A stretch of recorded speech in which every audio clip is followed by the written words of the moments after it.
Well, a very, very good evening, ladies and gentlemen. A very warm welcome to the channel. And already, look at that, we've already got our first tech issue. I told you there was going to be bits sort of flying everywhere, and well, I wasn't mistaken. What a great start to things. You got to love the old webcams when they do decide to mess up, but there we go. Immediately, look at that. I don't know if that's actually any better, but hey, you've got me anyway. A very warm welcome to the first of what I hope is going to be many of the sponsorship surgery. My name is David Christie, and it's my absolute pleasure to welcome you all tonight. This is Ground Zero. This is episode 1. And what is the sponsorship surgery? Well, think of it as a cross between a podcast, a GP clinic for racing drivers who need to get their together. We're collectively going to work together and try and help everyone up their game. We want to make sure that all the drivers here in the UK and around the world are basically as good as they can be and putting their best foot forward. We know how difficult it's out there. I know how difficult it is out there, and I'll tell you why. I'll explain a little bit about myself for those of you that don't know me. My name is, as I said, David Christie. I started Camber about 11 years ago, 10 years ago. So I've got about 10 years in the motorsport industry in terms of experience. I've occasionally still commentated at Knock Hill. I was working there full time for a little while as well. Then I went self-employed, doing my own agency as Camber, doing media and working with drivers and basically anything that I could get my hands on in terms of work. I left it for a little bit, came back after going to Goodwood last year, and the motorsport buzz hit me so hard.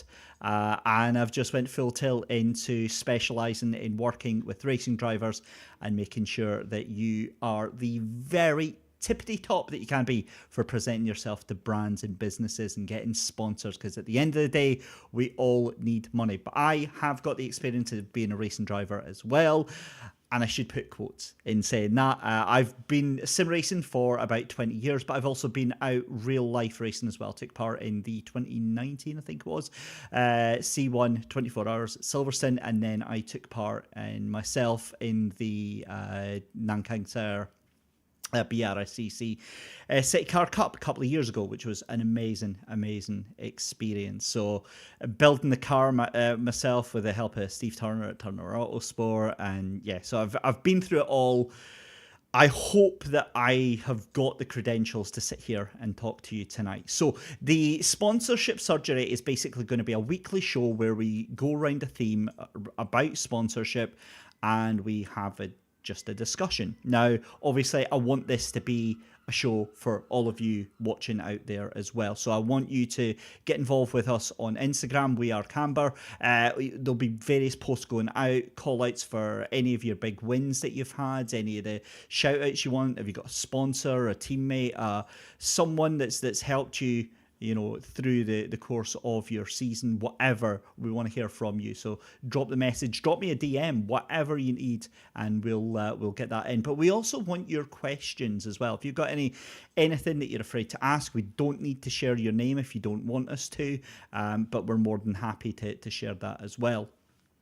Over the course of the next couple of weeks, I'm going to try and get some interviews, some recorded interviews, maybe even some live interviews if we can try and squeeze that in as well. So hopefully over the next couple of weeks and couple of episodes, we start building this into an awesome thing. And I guess part of the inspiration for this when I was growing up, I'm a very old person as it comes, was every Sunday night on BBC Radio 1, they'd have this show called The Sunday Surgery. And it was basically where all of these lost people would phone in for some random advice, completely anonymously. And that's kind of what I want this to be. I want this to be a little bit of help for all of you racing drivers out there, because goodness knows it is really tough. I mean, this week, the big talking point outside of all the awesome racing that we've had is obviously those tariffs.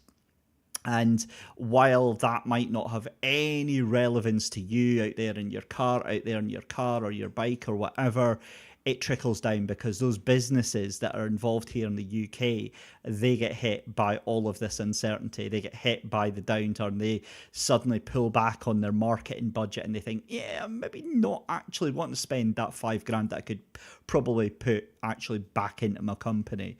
So it's a really, really difficult and a really volatile time all round. But episode 1, this is why brands aren't biting. And this is going to cover a lot of things tonight. We're going to just cover the whole idea of drivers struggling to get a response back, or the response that they want from companies. So obviously, with it being our first week, everything's been kind of touch and go getting all this set up. It's all fairly last minute, so we don't have many in ways of direct questions from you lot, but I've kind of cheated a little bit, and what I've done is I've taken like a pick and mix, a selection box of some of the most common questions that I get asked from racing drivers with regards to hearing back from brands, with regards to being ghosted, because let's face it, it's never fun. It hurts.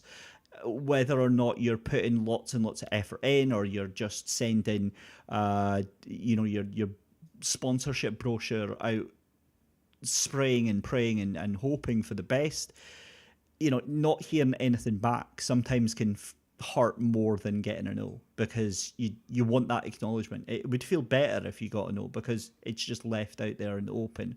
And instead, after 4 or 5 emails that go out and you don't get a response, you start questioning yourself. You start questioning, am I doing the right thing here? Is it something that I'm doing wrong?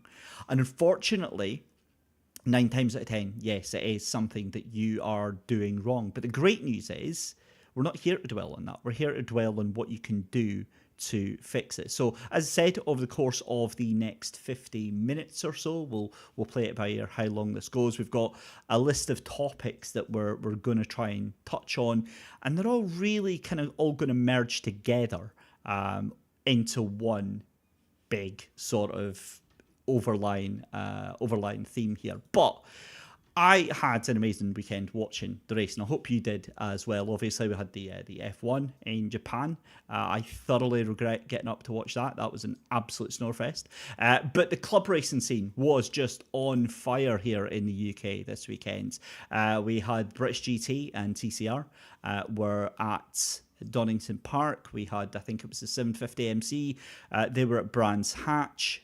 We had the British F4, GB4 as well, GB3. They were out in droves as well. So it was a really, really good weekend. And I wanted to share one of my moments of the weekend for me. I probably won't do this every weekend, but it felt too good not to share. So for those of you that were watching at TCR this weekend, you probably would have seen this. This was one of the most exciting moments I think I've ever heard, if not just for Paul O'Neill. At Area Motorsport. Of course, yes. Both running with Area. That's another one of the... Sam Laidlaw, huge moments on through the chicane. How did he save that? Well, that made life very easy for Bradley Burns, but that was the save of the day for Sam Laidlaw, who, remember, failed to save a very similar slide. Oh, you got to love it. You have got to love it. And that is exactly what it's all about.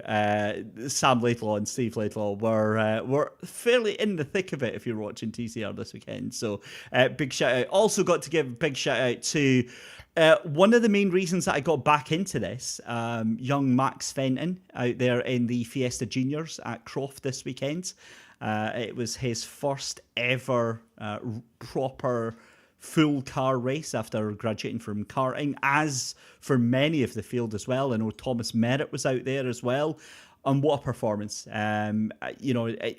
I love about that is, and it's the same with the Ginetta Juniors as well, is that age clearly shown that it has nothing to do with talent there. You see all sorts of racecraft being developed and some incredibly brave moves being pulled off, possibly because they haven't quite put together the fact that they've got to pay for that just yet. So maybe when that dawns in, the fear starts kicking in. But either way, if you missed it, go and check out all the live streams that were there. And what an awesome place that we can watch all of this racing live online as well. But 10 minutes in, let's jump into the content then. And as I said, we are talking about why drivers are likely to get ignored here. So we've got a few sample questions to go through. This is some of the common ones that I tend to get asked through the course of my career here. So one common one that I hear quite a lot is that I've sent loads of emails out to potential sponsors and I never hear a reply. What am I doing wrong? This is a very, very common one indeed. And there's lots of things to check on this, but the first one that I would check is the person you're emailing, are they expecting an email from you? Do they know who the hell you are? There's a big debate whether cold emails work, so whether or not you've actually spoken to the person before or whether you just do some outreach to them. I'm absolutely against doing cold emails. I'll come back to that in a second. Good evening to Keir Riley. Thank you very much. Took me a minute to get the link to this. Others might be struggling also. Absolutely. As I said, this is the very first episode, so I'm trying to figure out the whole Instagram thing. It's an absolute pain to get links over there as well.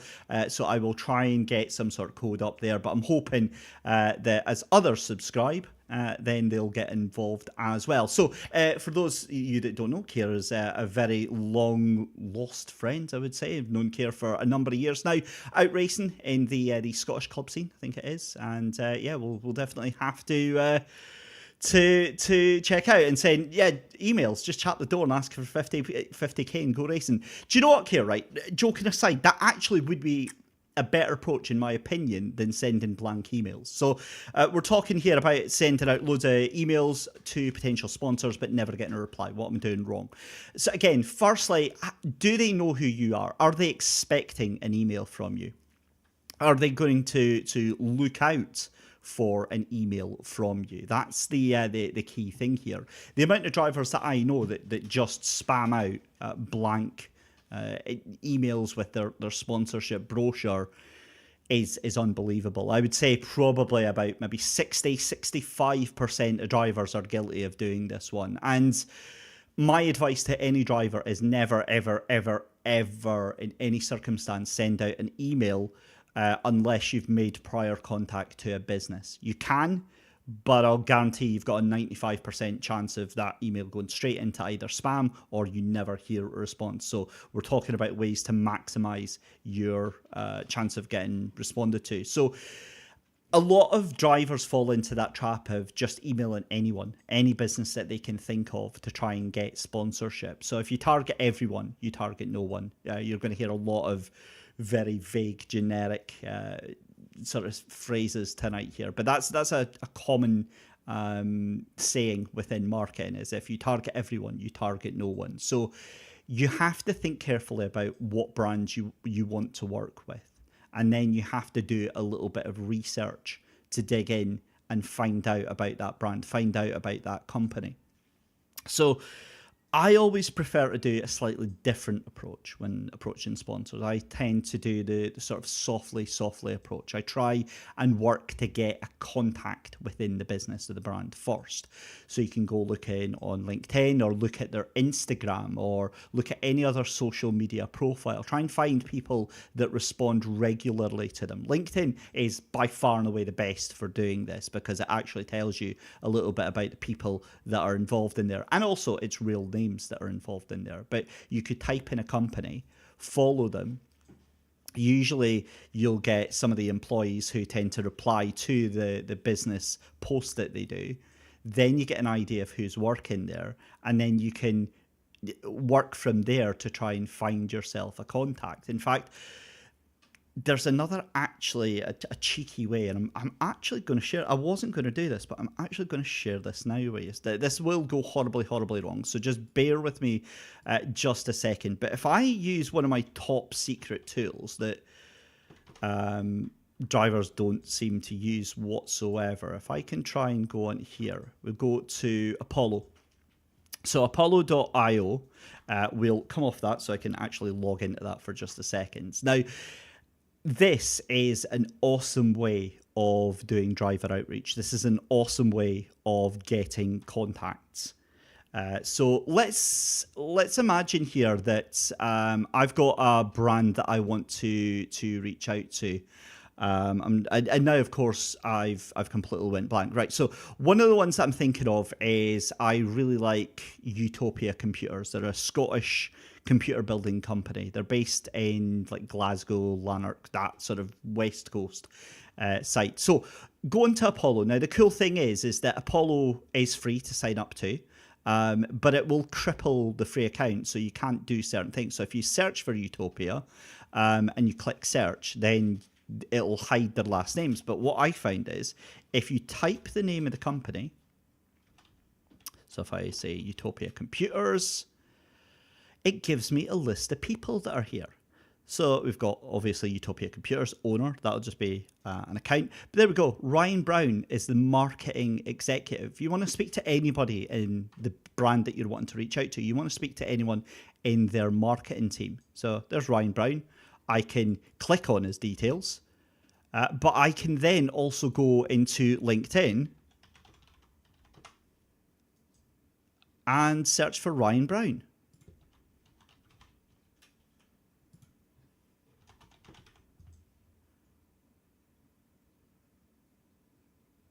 And we can see if we've got any links to that. Can't see that. So we'll put in Utopia. There we go. Ryan Brown, marketing executive at Utopia. So just like that, I've then got a face. I've then got a name to the business that I'm trying to get in touch with. Now, that step alone, right, it's not going to give you 100%, but that step alone has now massively elevated your chances of having a decent quality conversation with this brand. And the way that I would then do that is, rather than sending out the email, I would build that relationship with that person. So I would follow Ryan. I would add value to him. I would, add comments, add value, valuable, insightful comments to the stuff that he posts on LinkedIn. Now, maybe Ryan doesn't have a LinkedIn account, but the Utopia Computers will likely have a LinkedIn account, or they might be on Instagram. If you can't find a direct person, you can always interact directly with the page. You can start liking their posts. You can start commenting on there, and you should be doing both of them anyway. But again, it builds up that you're bringing value to this brand, and you're showing already at a very basic level that you can do things for them. So it sounds super irrelevant. It sounds super like, what is that? What does that do for me? But the point is, you're bringing your name to the top of their attention, and you're making them think, oh, actually, who's this person? And then you ask them for permission. Once you've started a message with them, you ask them for permission to send an email. They then look out for it, and then even if it was to go into spam, they actually look to go and dig that out, and then likely to build that conversation up with you. The other thing I would say as well is, don't just spray out your sponsorship brochure. Don't just throw it about like it's a takeaway menu for your local, your local takeaway. You want this to go to the right people, and you want this to go to select people. You're not looking for just any check to fund your drive here. You're looking for someone that's going to be with you for season after season, and that starts off at a small level. So, another thing to look out for is, even when you do send out the email, say you've worked out your contacts, say you've worked out who you're sending it to, and they're happy to receive it. If you send out a generic email that has no relevance whatsoever to the company that you're sending it to, it's literally, you've got it on Obsidian or Notepad, and you've just copy and pasted it in with your PDF of your sponsorship brochure, zero chance, absolutely zero chance of getting the response that you want, because there is nothing that shouts out to them. Remember, every single step that you're doing is sales. Every single thing that you're doing along this journey is going to be sales. You're trying to sell yourself as a racing driver. You're trying to sell yourself as a brand's representative for yourself and potentially for them. And if there's nothing about it in them, they're not even going to look at your PDF. I would put money on the fact that if you send out a generic email, I almost guaranteed that they are not going to open that sponsorship brochure, or they get to the front cover and just nope out of it before they even hit page 1. So in that text that you put into them, think about it. For Christ's sake, I mean, even if you've got to use ChatGPT, don't use ChatGPT to make the email.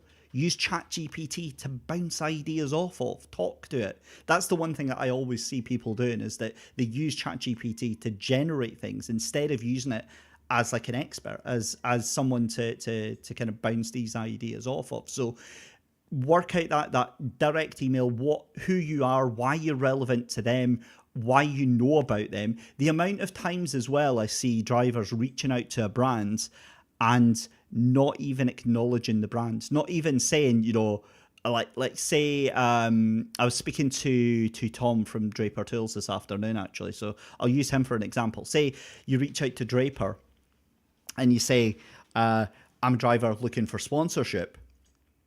And you don't even say why you're approaching them. You don't even say, I've been using your tools for years. I'm a big fan. Constantly tell my friends about how good and how excellent the quality is of the stuff you put out. There's no direct link there whatsoever. So the content of the email, super, super important as well. Bounce it off, get ideas before you send it. And again, that just nudges up the chances in your favor as well. And also, people are busy. People, unfortunately, fail to reply sometimes, not because they don't want to reply, but because you just got bumped down the order by something urgent that just came in. Again, the amount of times that people take this personally, where you've not heard anything back, and then you're like, oh, right. In that case, reach out to them, follow up, send another email. By that point, if you've not spoken to them before and you've sent a cold email, then you've got nothing to lose anyway. So you might as well just say, sorry, did you get that email? Don't do it in that passive aggressive tone that I get on the LinkedIn messages. Just want to check if this is actually relevant to you when they're selling some product that's absolutely nothing to do with you. If not, then I won't waste mine or your time. Don't be like that. Just say, hey, just checking in. Sorry if you missed this. If this isn't of interest, I won't respond again to this email. And then see what happens from there. So make sure you've got somebody proper to send it from first. Make sure they're expecting it. Make sure that you've got a good quality email in there, and that you've also attached your sponsorship brochure. I shouldn't need to say that, should I? And yet I am having to say it. Remember to attach your brochure. If you have to send another email saying, oops, I forgot to attach it, yeah, chances are they're going to think that you don't actually pay too attention. So there we go. Right, let's jump on to the next topic now, because I spent way too long on that one. Another common one is this question about social media following. I don't have a massive social media following. How can I still make myself valuable to sponsors? So, I need a coffee for this one. The newsflash is that followers don't equal influence. So, I'll say that again, and we'll kind of unpick it together. Followers do not equal influence.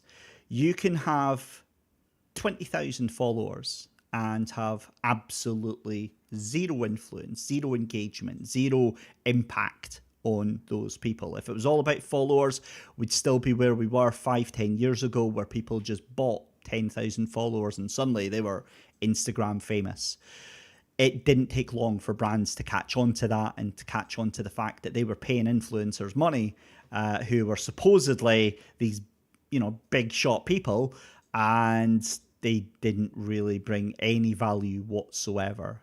So in terms of social media marketing, influencer marketing is more mature than it was. It's still quite young, but it's more mature, and a lot of mistakes have been learned. So you don't get away with messing about anymore. However, there's a lot of brands now looking to what they call micro influencers or niche influencers, and that's influencers who have got a much smaller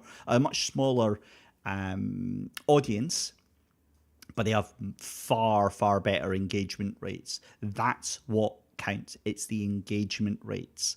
I was speaking to Tom on LinkedIn from Draper, and he was telling me that they're pushing towards user generated content. So that's people making content, Instagram Reels, TikTok, stuff that they make that incorporates a brand. That's really popular as well, because think about it, it's natural. It doesn't feel stilted. It doesn't feel like every YouTube video that you watch where this video is brought to you by War Thunder, and it's a monotone voice, and there's no passion, there's no genuine interest. And you know that. And as a viewer, you just instantly switch off. So not having a massive social media following is not an issue, as long as you do several things. One is that you've got a plan to build on that social media, because everybody's constantly doing work with their social media. So you're doing more outreach, you're doing more in terms of following people and commenting on their posts as well.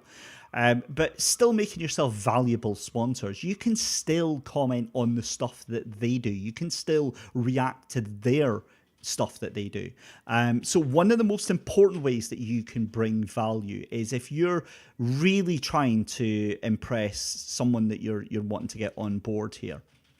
If you follow them and they put a post out and you react within 15 minutes, you're going to, and you do this consistently, you're very quickly going to be one of their nice people, because that has huge power. If you can react to a post that gets put out within 10, 15 minutes, that directly influences the algorithm, that directly influences the reach and the power that they have, because the algorithm thinks, oh, people are liking this, people are commenting on this, I need to show it to more people because it might be more popular with more people as well.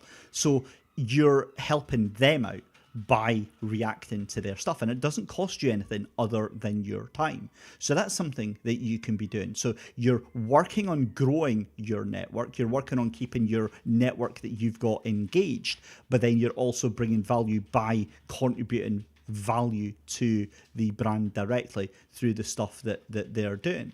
You can also reach out to them. You can also send them a DM and speak to them. If they're doing a call out for a competition, or there's somebody that they're looking for, you can share their posts. You can directly ask them. You can like say get in touch with them and say, are there any sort of campaigns that you've got going on? Because that sort of thing adds you to their list, because all these marketing people, like Ryan that we saw there at Utopia, they've got their campaign, they've got their plan of attack that they're going to be going through. And if that involves users getting involved, then there's no reason that you can't get on. If you're under, say, 100 followers, then I would do more work into building your brand, building your profile. But remember, this is a long-term thing. This is something that's going to go on for days, for weeks, for months. You need to be willing to put in the time to block off an hour, 2 hours a week on your calendar and just sit on your Instagram, sit on your LinkedIn, put all your posts up. If you need to schedule them, then do that. But it's more about you reaching out to other people, following other people, commenting on other people's stuff, because the more of this audience that you build for yourself, and that's what we're talking about here. We're talking about an audience, people who engage with you, people who you speak to, people who, it doesn't matter whether you're sharing memes or you're talking crap, in a jokey way about each other or whatever. Engagement is engagement. That's what brings value at a very early stage for drivers at this point. And unfortunately, in my time as well, especially up here in Scotland, we really don't like social media, especially the older generation as well. Anybody over 30 that I speak to, and it's like, oh, I'm not doing that. I'm not getting on that TikTok. I'm not getting on that Instagram. Really? Really? You expect to have any sort of a brand, any sort of value to companies whatsoever, and you're not making the most of this? Good luck.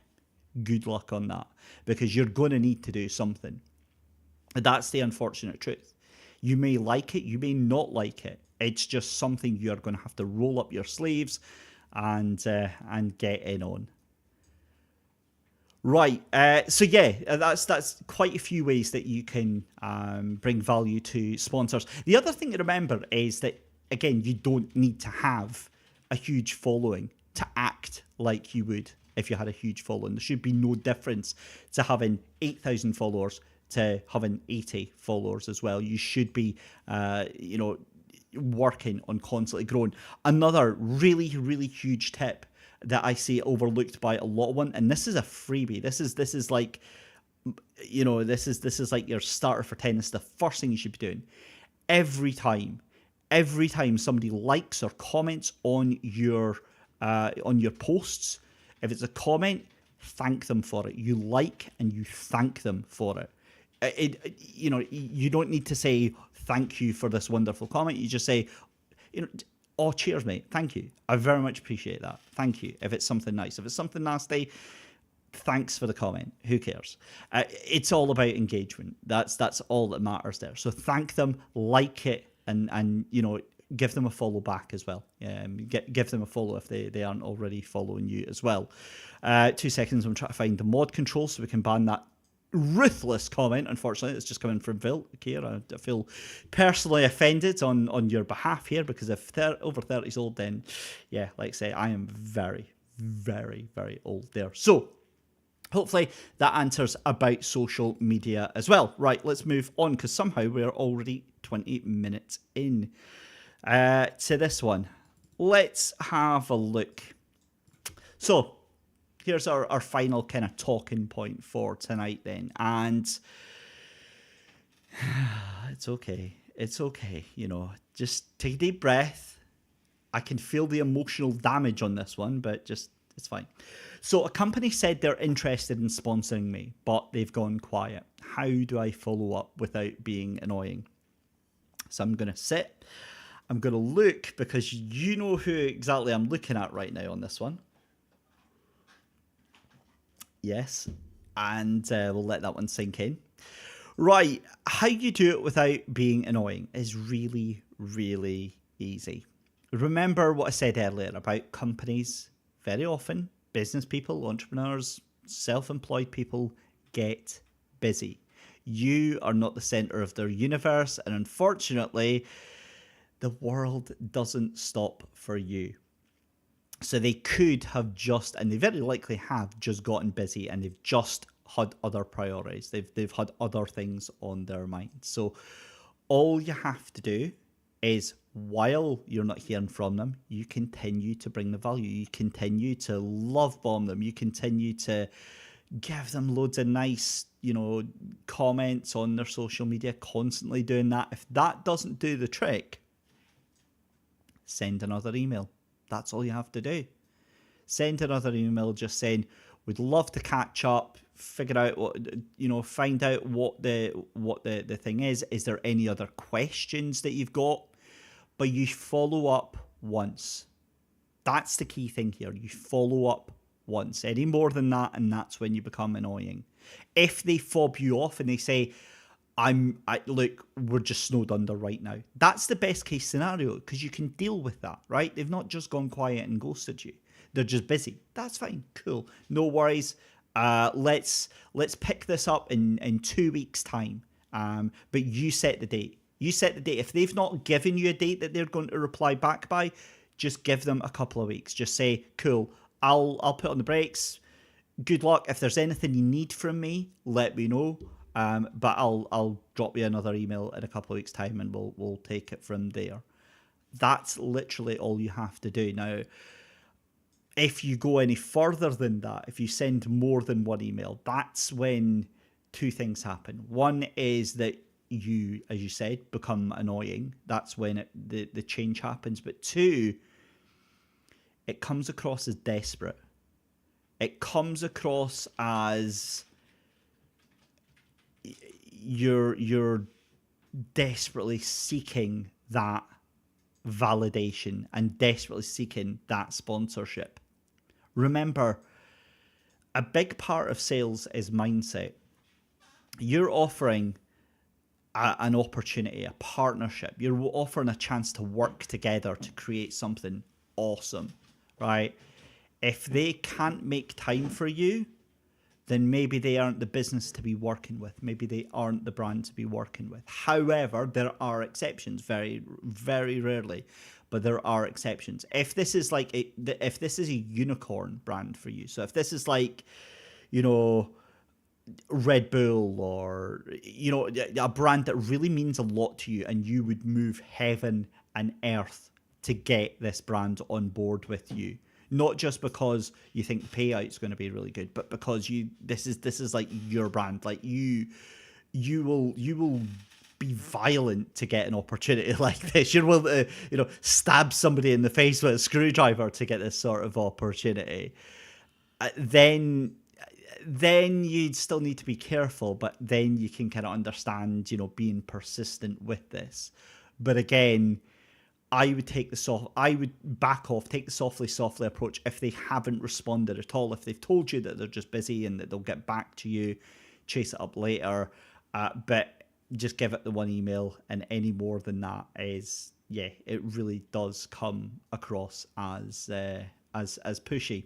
And there's nothing really more to be said to it than that, because it's a difficult one. We want that we want that validation. We want to be accepted. We don't want to think that anybody has just left us hanging, because it feels kind of embarrassing to go and do that, and it makes you feel like you've done something wrong, because you're like, well, nothing's changed. I've just, you know, have I said the wrong thing? So yeah, it sucks.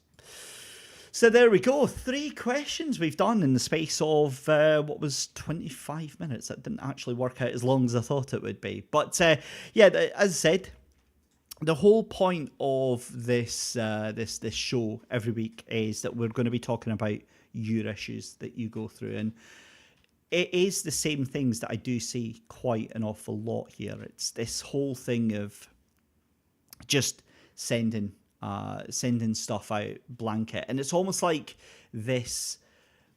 I don't want to use the word lazy, because that's not the right word to use here, but it's almost like this tick box exercise, if that makes sense. Oh, well, I've done my looking for sponsorship because I've sent out some emails, unsolicited emails, to companies that have never heard of me before. So yeah, there's always more that you can do. But again, the great news is that we're not here to kind of focus on the bad bits. We're here to focus on the bits that you can do. And the cool thing is everybody can do this. Everybody can do things that don't really cost a lot of money to improve their standing, to improve what brands think of them, or to even get them on the radar at all here, to get them noticed. That's what you're trying to do. And you know, this kind of ties me in nicely, but I'm not going to shill it too much, so just chill, because as you'll have seen through my socials, I have got a course out that I just launched last week called the Modern Drivers, the Modern Playbook for Driver Sponsorship. And it's a 6-module course, but we kind of go through this in step by step. It's over the 6 modules. I think there's about 6 hours of content, 6 hours of me on video. That's a sales pitch and a half right there. But you know, we kind of go through this in step by step, and we explain one of the key things here that I learned over the past 10 years in sales is. This is shamelessly stolen, by the way, from Jordan Belfort on, you know, the movie Wolf of Wall Street. It was based around him. It was the biography that he wrote. And one of the things that he writes in The Way of the Wolf, which is an awesome book if you haven't checked it out, is the 3 10s. And the idea that there's 3 pillars that everything you do with a brand, everything that you do with somebody that you're trying to sell to, is just nudging that up that little bit. So if you go from 1 to 10, 10 being the most and 1 being the least, you've got these 3 pillars. So you've got one pillar, which is, do they know me? And the second pillar is, do they trust me? And the third one is, do they trust the product? So in that case is, do they know who I am? Do they trust me? And do they trust me as a racing driver, as a brand, what I represent, this whole package here?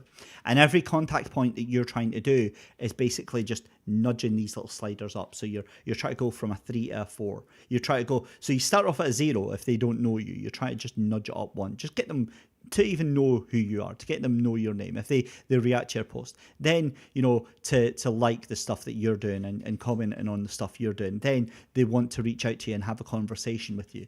Then suddenly they want to hear what you're up to. Then they're promoting your stuff, and then suddenly you become a brand ambassador when you're up about a 9 or a 10. But it needs all 3 of these pillars to be nudged up. So every conversation that you're having, every post that you're doing, every interaction that you're having with them, have a think in the back of your mind. You're trying to constantly nudge up those 3 pillars in the back of your mind as well there. So as I said, if you haven't already, get The Way of the Wolf. It's such a cool book, and it's done in that it's something that I don't like to see in drivers, but in salespeople, I kind of admire it. That bolshy, aggressive, cocky, arrogant way. I feel like that's maybe my spirit animal from another life there. There's kind of part of me that wishes I could be like that, but I'm too nice of a person to be that ruthless and to be that cutthroat. I'm what they call a helper bear. I just, I want to help everyone. I want to, lift everyone up at the same time. So that's what we are here to do in the sponsorship surgery. So as I said, keep an eye out for the posts that are going out. If we're sharing anything that you want to do, any wins that you've had as well. Also, keep an eye out for a new thing that I'm going to be sharing in the next couple of days. And in fact, I've just realized that's something I can actually show you just now, if I can go and bring it up, because something that I've wanted to be working on is the whole idea that exposure is dead. And I went and made an ebook for that. So let me just try and bring that up just now. I basically made an ebook about why I think exposure is dead, and you'll be able to get that on Instagram over the course of the next week. I'll drop the link there, but again, it goes through a lot of stuff about, we'll put your logo on the car, you'll get so much exposure, our social media is really good. By the way, if you read this and you feel triggered, please feel triggered. You should feel triggered. This is not, we need to change as an industry. It's not right. We're just not doing enough, because it's the same thing that we've been going over for decades now. Even with the onslaught of social media, it's just not the same. They're selling a logo on the car when they should be selling a partnership. They should be selling, working together and getting whatever it is that the brand wants to get out of things. Because another key point here is that drivers never ask. Drivers never ask, what do you want? What, as a business, what do you need? What can I do for you? Instead, we think, right, they need exposure. They need people to see their brand, and then more people will buy their stuff, and then that's it. It's 9 times out of 10, they don't want to have their logo on your car. That's not why they want to sponsor you. 9 times out of 10, they want access to your audience. 9 times out of 10, it's a thing, something that you have access to that they want in on as well. So again, this will be coming out next week. And also another big thing that I've got against this here, and I'm stuff it. Sorry, not sorry on this one, right? The amount of drivers that I see going on about, it's on TV. And you'll get so many million viewers watching this. And It's not true though, is it? I mean, it's not true, really, because think about it, right? Even if it's the say, let's pick on say BTCC, right?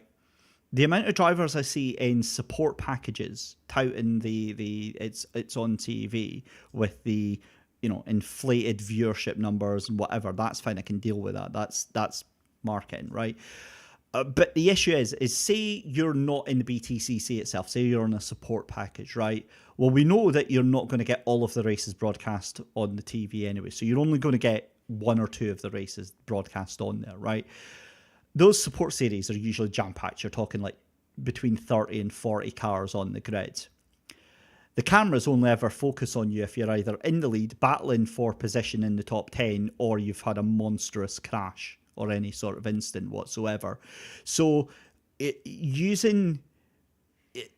selling exposure of a logo, of a brand on your car, it feels underhanded. It feels slimy. It feels snaky because it's not true. It doesn't feel genuine. It feels a massive reach, to put it very, very lightly indeed.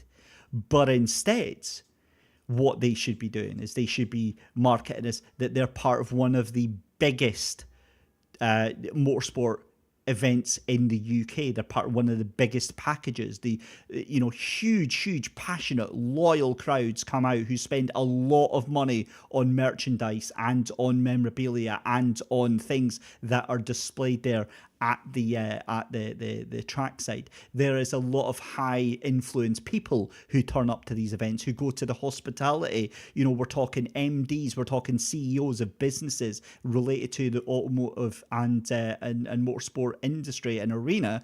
They attend these events as well. So that's the sort of thing that I would be focusing on that as well. Anyway, that was a complete rant, and that was a complete sideswipe to what we were doing here. Anyway, the point I was making is that this is going to come out next week. It's a free download, and I'll put the link for it up on my Instagram and on LinkedIn in the next couple of days. So I'm getting to that point of the night where I am unfortunately starting to ramble, which means my brain has run out of fuel. Now, the cool thing is that when we get more drivers involved, when we get more viewers involved, when we get more people involved here as well, we'll have lots and lots more content that we can share. As I said, I'm looking to do interviews. I'm looking to record them, try and get people on live as well. Maybe even speak to drivers and find out what you lot are up to, and see if I can trust you live on air without dropping any F-bombs, because God knows I've struggled tonight. It's been pretty brutal. Normally, when I'm on my own streams, I can say whatever I like. And again, the cool thing about tonight, it's ground zero. It's episode 1. We can just have a bit of fun, and we can enjoy having a little bit of a laugh, usually at my expense. So barring the little webcam issue at the start of the stream, I'm really happy with it. So we'll drop things a little bit earlier than planned tonight. We'll try and keep things about an hour for the regular episodes, but we're going to be back next Tuesday night at 8 p.m. So keep an eye out for that one. We'll announce the topic that we're going to be speaking about. But as always, like I said, we want to hear from you drivers out there as well. What are you getting up to at the weekend? Who do you want to give a shout out to? If you want to give a shout out to your sponsors, please do. I will read them out if you actually get them. Why would you not want to take advantage of that? But anyway, my name has been David Christie. I have had an absolute blast here tonight, and I hope you have as well. You can catch me on Instagram at WeAreCamber, and you can also check me out on LinkedIn as well. Until next week, Tuesday night, 8 p.m. Have a wonderful week. Look after yourselves, and take it easy.